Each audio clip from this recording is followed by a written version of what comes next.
offense within a 5-yard area of the line of scrimmage.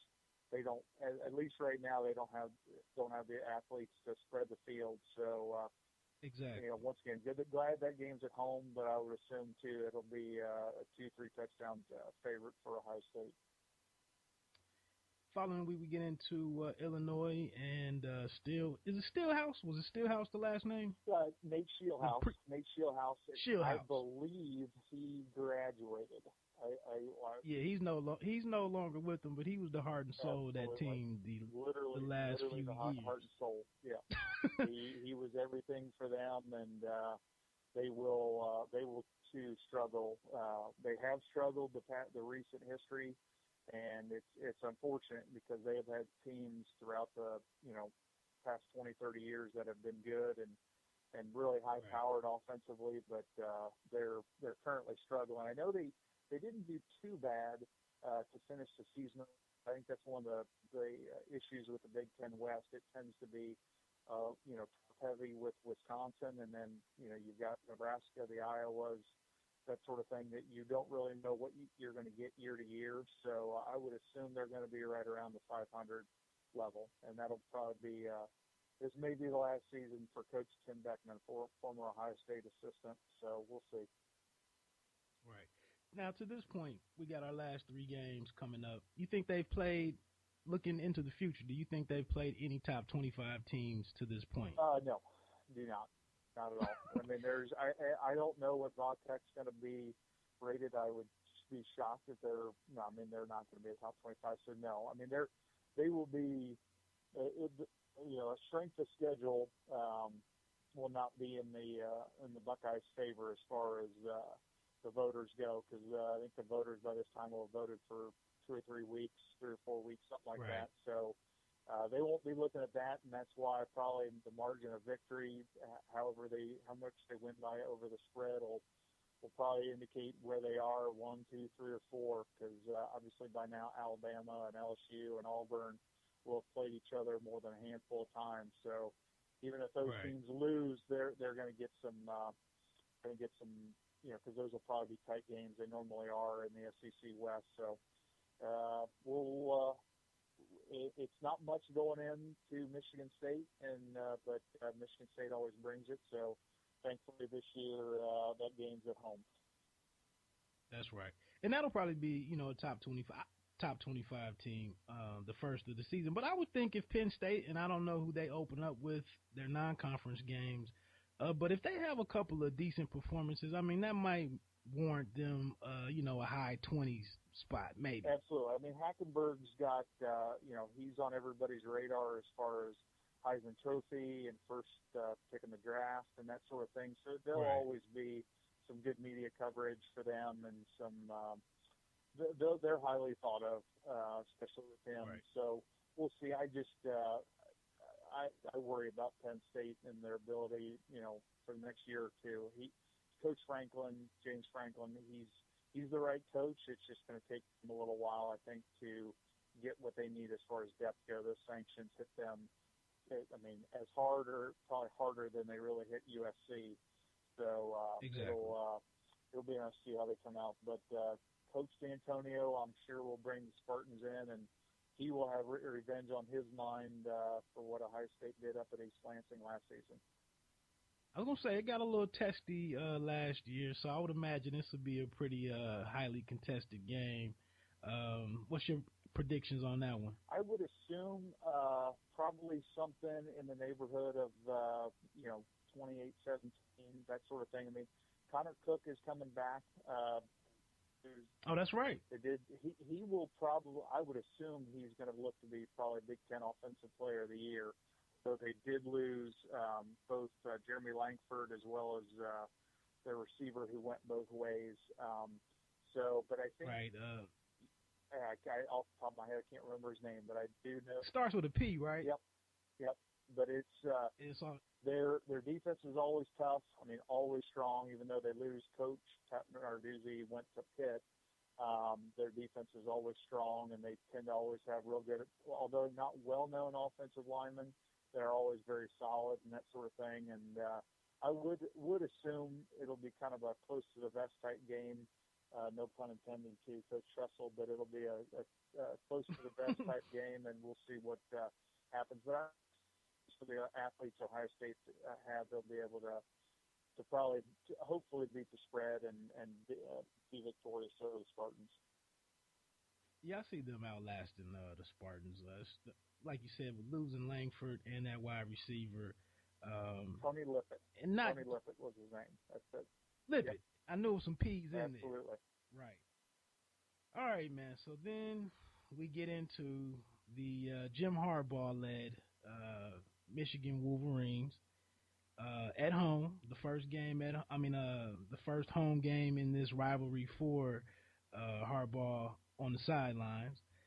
That'll be. I see it's to be announced time-wise. So there's some optimism out there that this game could be, worthy of that late evening game, and we could actually have a good showdown. I would assume by this time Michigan will have had probably a hiccup or two, but at the same time, I think they'll have been given, I guess it's been about 10 weeks or so for Coach Harbaugh's offense.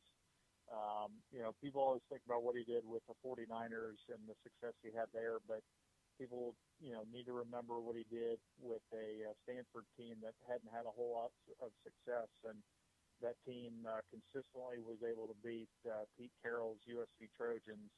And so I would suspect a similar rivalry will happen between Coach Meyer and Coach Harbaugh for the game. You gonna try to attend that one, or are you gonna sit this one game, out? And I will. I should be in attendance in Ann Arbor. Okay, what's your final call on this one, man? I'm going to go with the Buckeyes to have their continue to be undefeated. I don't know. Let's see. They're probably about 24 in a row, 25 in a row, I think, by that time, since the Vautech loss of last season. And then who knows who they'll play. I would assume it's going to be Wisconsin, but we'll see what happens in the Big Ten championship game. Yeah, I'm noticing that as we just ran through there. I'm seeing no Wisconsin on the schedule, no Iowa. No Nebraska with their new coach. Yep. Yeah, and Nebraska. So, yeah, everything seems to line up for these guys to be undefeated at the end of the year.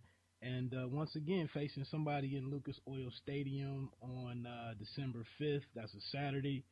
So,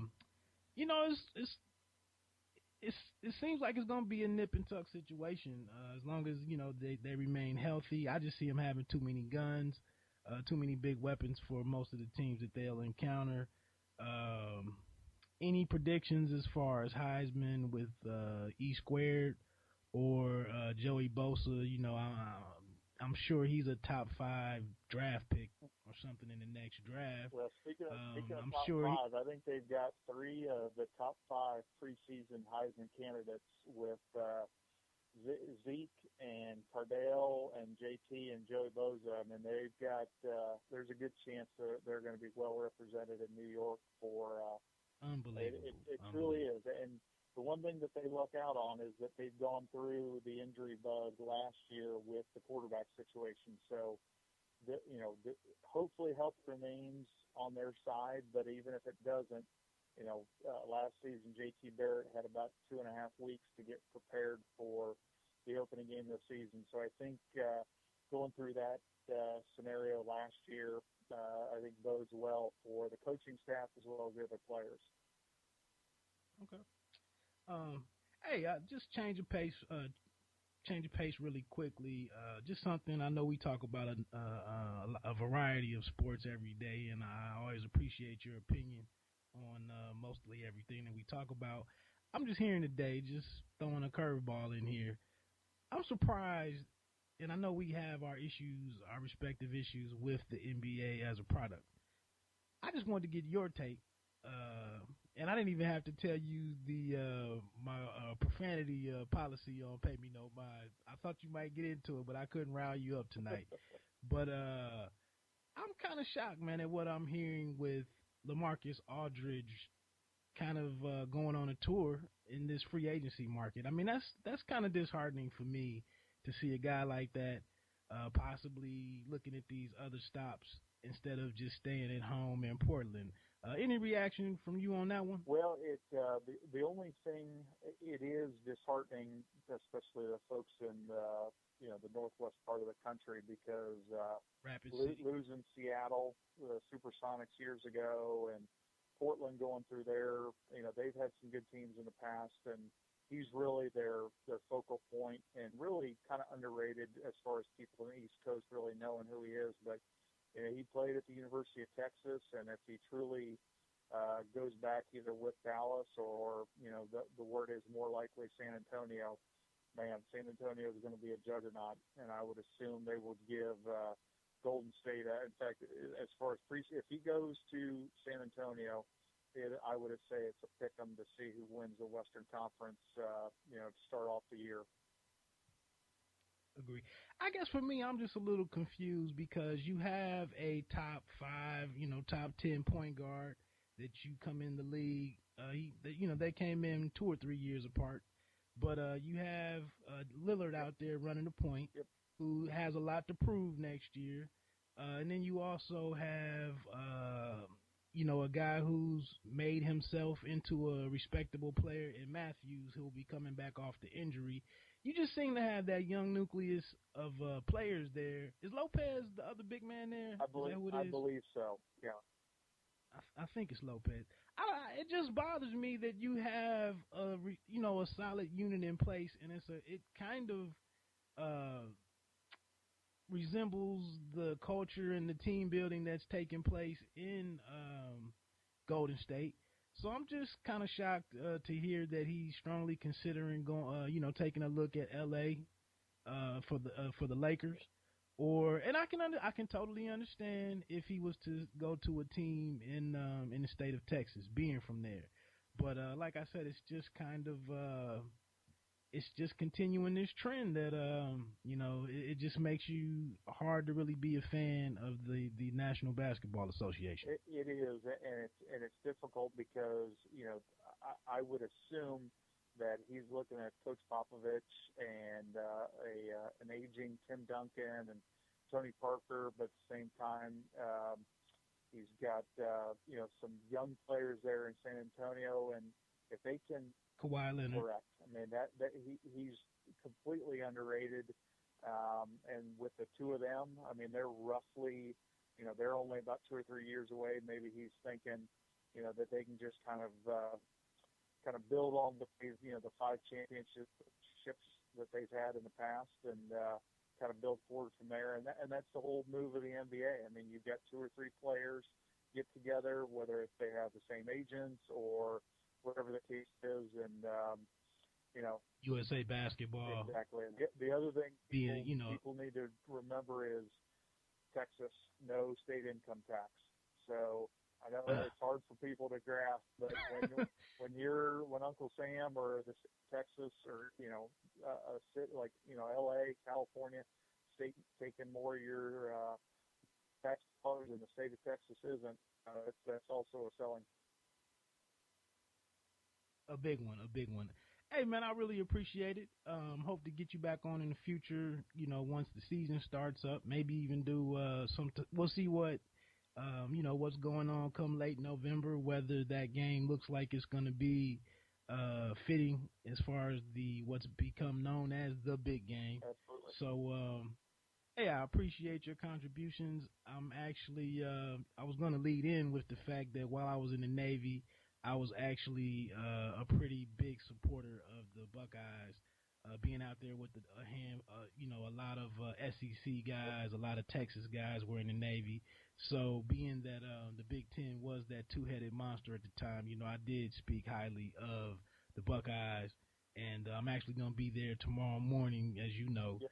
So, we'll see what happens this year. Absolutely. God bless. And I know the folks at Ohio State will take care of everything that's going on. So appreciate, you hosting me, and look forward to talking to you more about Buckeye football in the future. All right. Thanks, DT. Take care. Take care.